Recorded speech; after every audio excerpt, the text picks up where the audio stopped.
mais de uma vez aqui que eu não sou lá o maior dos fãs do primeiro jogo, eu me senti muito preso demais, né, na linearidade dele, e na verdade quando eu joguei, eu tava muito mais interessado num outro tipo de game. Normal, até aí tudo bem. Mas a história, por outro lado, eu achei formidável. Já o segundo, que eu considero uma obra-prima dos games, ele se livra dessas amarras e ele entrega uma experiência que até então eu nunca tinha experimentado nos consoles. Pois a série da HBO de The Last of Us, ela faz justamente isso. Ela entrega uma experiência inédita. Aquela de ver uma adaptação que eu considerei perfeita de um jogo de console para tela de TV. O que a produção fez no seu processo de adaptação foi limpar do produto The Last of Us tudo aquilo que funciona. A experiência do game é a experiência do game, a série é a série. E esses momentos de história via jogabilidade, né, dentro da série, eles são mais raros, assim como também ficam mais esparsos os encontros com os infectados, o que também funciona, na minha opinião, para ampliar a agonia de acompanhar tais sequências, porque a dificuldade de enfrentar cada infectado, cada oponente, ela é sentida com muito mais intensidade dessa forma aqui. Não é, por exemplo, o The Walking Dead, né, que tem cada herói derrubando centenas de zumbis ali, que é uma festa, o zumbi não serve pra nada. Ele vem, você você mata. Aqui cada infectado conta. E ao mesmo tempo, isso também dá mais espaço para as interações entre os protagonistas, o que vai ali aumentar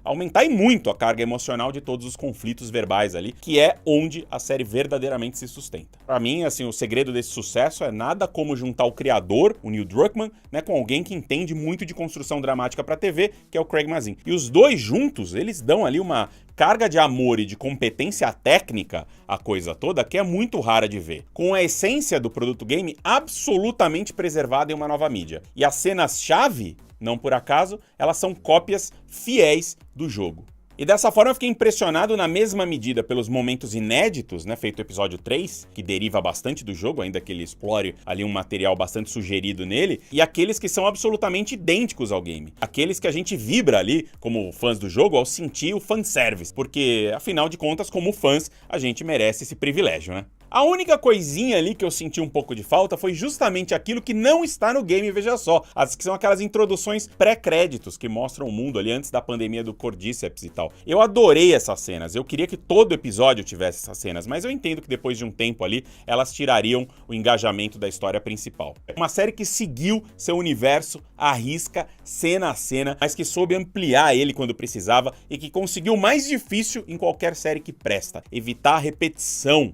Foram 9 episódios muito diferentes entre si, coerentes na jornada como um todo, mas que levaram a gente ali a umas sensações bastante distintas, com ambientações que duraram exatamente o quanto elas tinham que durar, e sem artifícios óbvios, feito ganchos forçados ali entre os episódios. Quase todos os episódios são arcos funcionais de um todo coeso, e The Last of Us, dessa forma, ele mantém o público pela qualidade semana a semana e não por uma necessidade de maratona. Isso, galera, é TV de verdade. Episódios 7 e 8, por exemplo, são os meus favoritos nesse sentido. O trauma da Ellie, trazendo o Joel de volta a quem ele era antes da pandemia. A cena em que ele, pela primeira vez em 20 anos, diz a palavra baby girl, que era como ele chamava a sua filha, é avassaladora. Mas enquanto ali ele tá saindo do poço, e ao mesmo tempo trazendo o poço consigo, né, como a gente viu no episódio 9, a Ellie jamais será a mesma e eu mal posso esperar pra reencontrá-la aí na segunda temporada. Que continue assim, que a gente tem aquela obra-prima chamada de parte 2, tão bem adaptada como a gente teve essa aqui. Vai entrar pra história da TV, já entrou, vai melhorar ainda mais, né? E sempre por essa empresa que tá o tempo inteiro desbravando formatos e mostrando como que se faz uma série chamada HBO. Tem altos e baixos, né? Tem, assim, quando você analisa um negócio, você não precisa, tipo, é fã ou hater, entendeu? Você pode analisar de um jeito frio também e de um jeito, enfim, ponderado e falar, putz, tem coisas boas, coisas ruins, a adaptação é boa ou ruim, tipo, a adaptação importa ou não importa. Dá pra você considerar e atacar por vários ângulos e, poxa, não é um demérito pra quem gosta ou pra quem não gosta se você só, tipo, de colocar um negócio na mesa e discutir sobre esse objeto, não vai fazer o objeto desmanchar na sua frente, entendeu? Tipo, as pessoas, elas, poxa, muito grão de açúcar a opinião das pessoas, entendeu? Poxa, tem que ser um pouco mais cascudo, especialmente na internet, que todo mundo dá opinião. Se você fosse deixar afetar por qualquer pessoa dando opinião, poxa, que vida sofrida, entendeu? Pois é. Então é complicado. Eu acho que Last of Us, nesse caso, tipo, tem muitas vantagens, algumas desvantagens. Bora discutir aqui. Mas eu acho que para começo de conversa, é uma série que vale a pena discutir. Não acho que é um grande nada, porque a gente está consumindo vários grandes nadas aí faz tempo já, no cinema, também na televisão, nessas séries que são longas desnecessariamente. Então, nesse caso, não acho que é um grande nada. Eu acho que já é um ponto de partida bom. Entendeu? É uma coisa que já parte com uma certa vantagem aí pelo fato de não ser um grande nada. Um grande trunfo da série, entre alguns trunfos, assim. Mas para mim o principal é a escalação do Pedro Pascal e da Bella Ramsey, porque você tem ali dois personagens que eles estão se colocando numa situação que, putz, é uma situação meio, tipo, simplificada, assim, de personagens complexos lidando com decisões morais no fim do mundo. Primeiro que essa narrativa das decisões morais no fim do mundo, ela já está muito manjada, assim.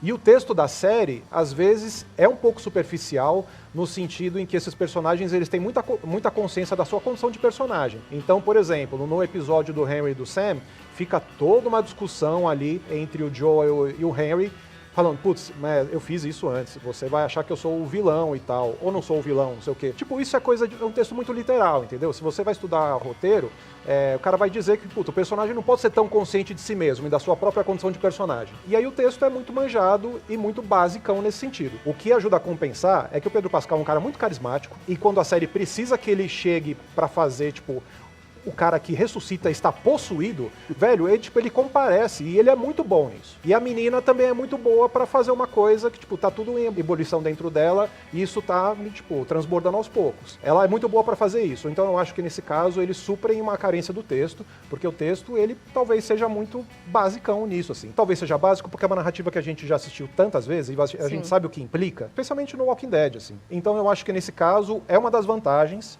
e eu acho que um dos prazeres de ver a série é para acompanhar os dois. Tem algumas reações que ficam falando assim, tipo, muito filler, uma temporada de 9 episódios e, tipo, tem 2, 3 fillers, não deveria ser assim e tal. Ou seja, eu acho que tem gente que conhece o jogo e tá um pouco insatisfeito com o fato de ser uma série que tem um tempo e uma velocidade, assim, que é um pouquinho mais baixa. Então, tipo, o que pra mim é uma grande ironia, né? Porque as pessoas, elas são completamente reativas a quem tá criticando a série, porque é isso, né? Se tem um valor de produção foda, se tem um elenco super bem escalado, se é fiel, parece que é imune à crítica. Você não pode criticar esse diamante de série. Acho que não é por aí. E eu acho que às vezes são as pessoas que estão acostumados com isso, né? No jogo, pelo fato de ser interativo também, e a narrativa está acontecendo na ação, você espera que na série seja assim. Só que, tipo, a série é como se fosse também um compilado de cutscenes, assim, sabe? Por exemplo, no 5º episódio, você gasta os primeiros 20 minutos para você contar o flashback dos 10 dias anteriores do Henry e do Sam. E aquelas informações, elas não necessariamente precisariam ser dadas porque você já sabia, você viu os desenhos na parede, você sabe que eles têm uma coisa de super-heróis, estão tentando sobreviver só os dois irmãos e tal. Então eu acho que tem muita informação ali. Tenta ser didático demais. Tenta ser didático demais e muito redundante para, tipo, forçar um certo sentimentalismo para você se afeiçoar a esses personagens. Aí no final do episódio, sempre morre alguém no fim do episódio e as pessoas se derramam de chorar. Eu acho que esse sentimentalismo, às vezes, ele joga contra a série e para mim teria mais efeito se você fosse mais direto ao ponto e mais brutal, às vezes. O melhor episódio é o penúltimo episódio, quando você entra realmente numa coisa de gênero, você tem um vilão que tem um desenho consagrado de vilão, que é o cara com uma coisa ali, tipo, de abusador. Que é o David. Que é o David. E aí você tem realmente uma válvula de escape de gênero ali, tipo, Joel completamente boladão. Então, tipo, pra mim, ali funciona melhor, porque é nação onde as coisas se consumam. Esse mundo pós-apocalipse, ele tem implicações morais. A gente tá na estrada, a gente vai matar, não vai matar. E, tipo, em vez de você ficar falando, puta, será que eu sou o vilão porque eu fiz isso no passado, não sei o quê? Cara, podia ser menos sério, entendeu? Podia ser mais, tipo, a entrega do horror, a entrega da questão moral. Tipo, eu ficaria mais satisfeito, eu acho que no final da série, o 9º episódio, ele vai mais...